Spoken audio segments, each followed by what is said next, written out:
Kamusta pong muli mga tambay? Ang inyong lingkod po. Nagbabalik pong muli si Kamanong po dito po sa Tambayang Makabayan. Komento po na inyong lingkod. Ito po, nakakalungkot lang po mga tambay. Sa kabila po nasa state of calamity ang ating bansa at sinasabing naghihirap po ngayon ang sitwasyon ng karamihan ng ating kababayan lalo po sa NCR. Di po ba?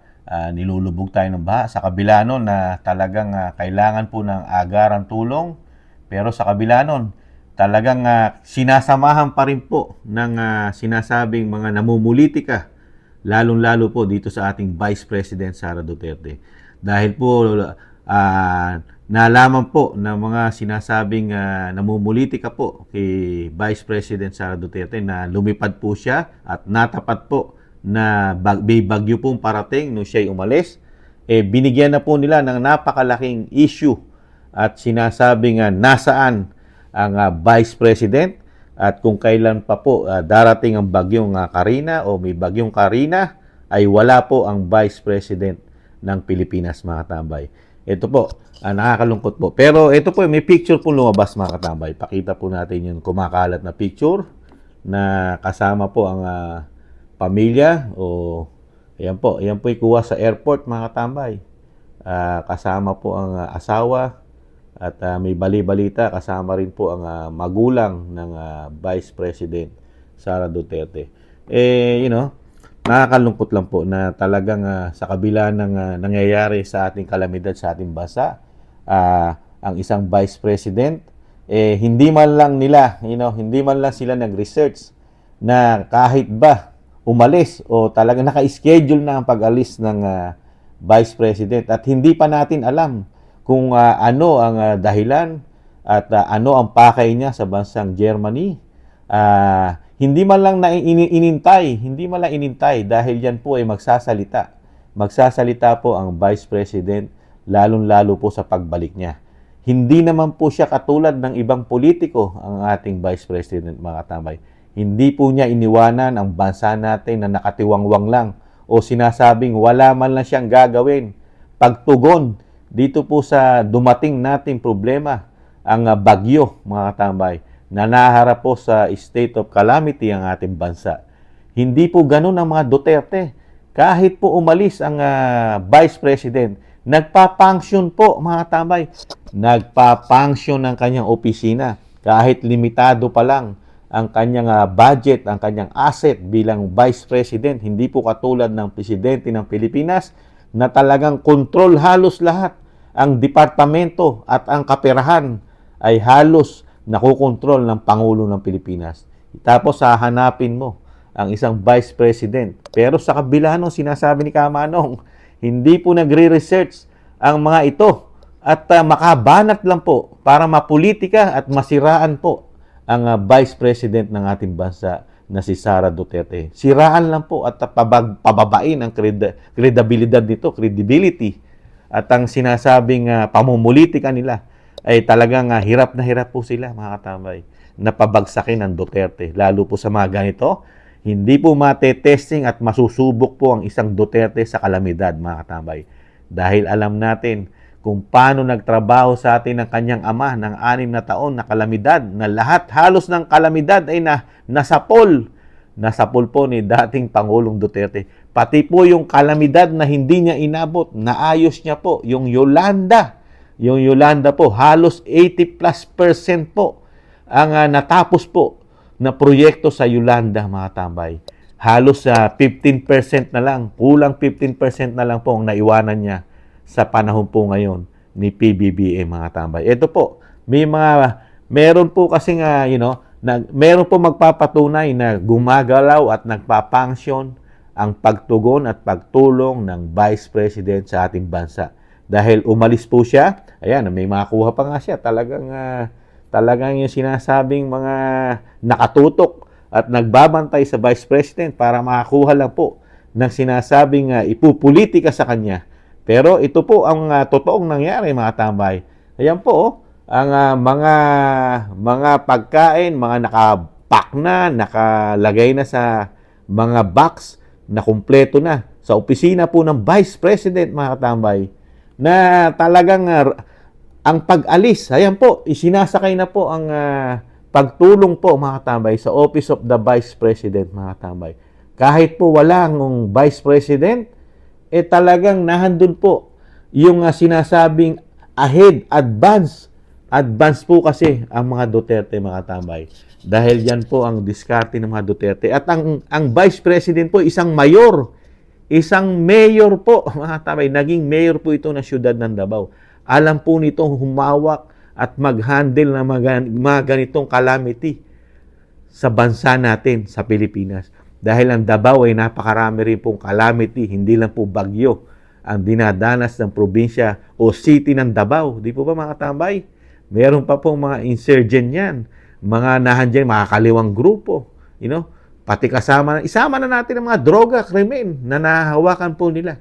Hindi lang po itong state of the calamity, nakasama po ang sinasabing halos sa talagang nilubog ang ating bansa, lalo sa NCR, mga tambay, Bulacan, Pampanga, at Rizal, at yung mga karatig probinsya pa, na inabot din po ng tubig, mga tambay. Kaya hindi po nila maiisahan o talagang sinasabing mapupolitika ang isang VP Sara at ang isang Duterte. Na advance po, nakita po natin. Umalis man siya, nagbilin na yan, mga katambay. Pinagbilinan niya na yung mga sekretary niya kung ano ang gagawin, mga katambay. Dahil po ang mga Duterte ay kabisado po natin yan pagdating sa mga kalamidad. Malayo pa ang bagyo. Alam na nila kung paano nila pagpaplanuhan, lalong-lalo na sa pagtugon po sa ating mga kababayan. Vice Presidente pa lang yan. Pero ini-issue nila yan dahil daw ang dating Vice President sa Leni Robredo ay kinakausap na raw po ang ibang LGUs para tumulong mga katambay. Nakikipag-usap pa lang, samantalang opisina ng Vice President ay nagdadala na ng tulong, mga katambay. Nakaimpake na, nakabox na, ipamimigay na lang po, mga katambay. Lalo po kung naging presidente pa ang BP natin, talagang style Duterte Rodrigo po ang gagawin niyan. Dating Pangulong Duterte na nahando na agad ng tulong, nahando na, ire-ready na ang mga ibabakwit na kung saan lugar, doon ang mga maapektuhan ng baha, ilalagay na ron, nahando na ang mga sundalo, nahandyan na ang pagtulong, nahandyan na ang mga tubig, mga pagkain, mga gamot. Nauuna po sa bagyo ang ginagawang diskarte ng mga Duterte sa pagtugon, mga tambay. Pero sa panahon natin ngayon, iba po. Kailangan dumating muna ang problema, saka po pagmitingan, pag-usapan, ang gagawin, plano, mga tambay. Magkaiba po ang diskarte ng bagong Pilipinas at ng mga Duterte sa pagtugon, mga tambay. Pero sa kabila nun, siyempre, mag-iingat po tayo, mga tambay. Lalo po yung mga naapektuhan po ng pagbaha, paglubog, at kawalan po ng siyempre yung mga tahanan nilubog. Ingat-ingat po, mga tambay. Talagang kasama po sa buhay natin, lalo po tayo nasa Pilipinas. Talagang immune po kasi ang ating bansa sa lahat ng klaseng trahedya. Kaya po, samahan po natin ang panalangin, mga katambay, at sana po ay marausan po natin to, makaligtas po tayo kasama po ng ating 10 na ating mga kasama sa buhay o mahal sa buhay, mga katambay. Panalangin lang po ang magagawa po natin. At syempre po, yung tulong sana na magawa ng ating pamahalaan na mapakabilis po sana na makarating po sa bawat isa nating mga kababayan, lalo sa mga naapektuhang lugar at mga nagugutom na nating mga kababayan ngayon at nilulubog ng baha. Sana po lahat ay magamit po, lahat ng sangay ng gobyerno ay mag-function po rito, tumulong, mga katambay. Hindi lang po ang hinahanap ay ang Vice President po ng bansa na pinupolitika, at dahil nga po umalis daw, akala nila yung pag-alis ng Vice President Sara Duterte ay nananatiling umalis kasama ang pagtulong, mga katambay. Umalis man ang Vice President, yung tulong, yung kanyang budget o yung pagtugon doon sa mga kalamidad, iniwanan niya po yun. Hindi niya po sinama sa eroplano yun, mga katambay. Iniwanan niya yun. Kaya nahandun pa rin, nagpa-function pa rin ang opisina ng Vice President. Ginagamit po ang kanyang pagsisilbi dahil meron na siyang mga tao na nakalaan para doon. Hindi po baldado at hindi po ganun mag-isip ang Vice President ng bansa, lalo ang mga Duterte. At ito po isang Duterte, ang Vice President Sara Duterte. Hindi mo na kailangan utusan ito at hindi na kailangan yung mga media para sa sinasabing ganito gagawin. Kailangan ng meeting, pag-usapan. Hindi po sila ganon, mga katambay. Antimano po ito, action ang ginagawa. Pinakikita na po agad, advance. Hindi po sa panahon natin, sinasabi nga ni Kamanong, nahandyan na ang problema, saka palang pag-uusapan ang pagtugon ng tulong sa mga kababayan natin, mga katambay. Kaya po, dito po, wala po silang maibabato, maliban na sa pag-alis. Pero umalis man nga, sabi nga ni Kamanong, umalis man ang Vice President, iniwanan ang pagtulong sa ating mga kababayan. Hindi po kailangan na ang Vice President katulad ng dating Vice President na lumulusong sa baha, mga tambay. Hindi po kailangan ng Vice President Sara Duterte na kailangan lumusong pa sa baha. Ang kailangan po, tulong. Puro pagtulong po ang kailangan natin ngayon. Kaya po yung mga nakakaluwag po nating mga kababayan, mga tambay, tumulong po tayo.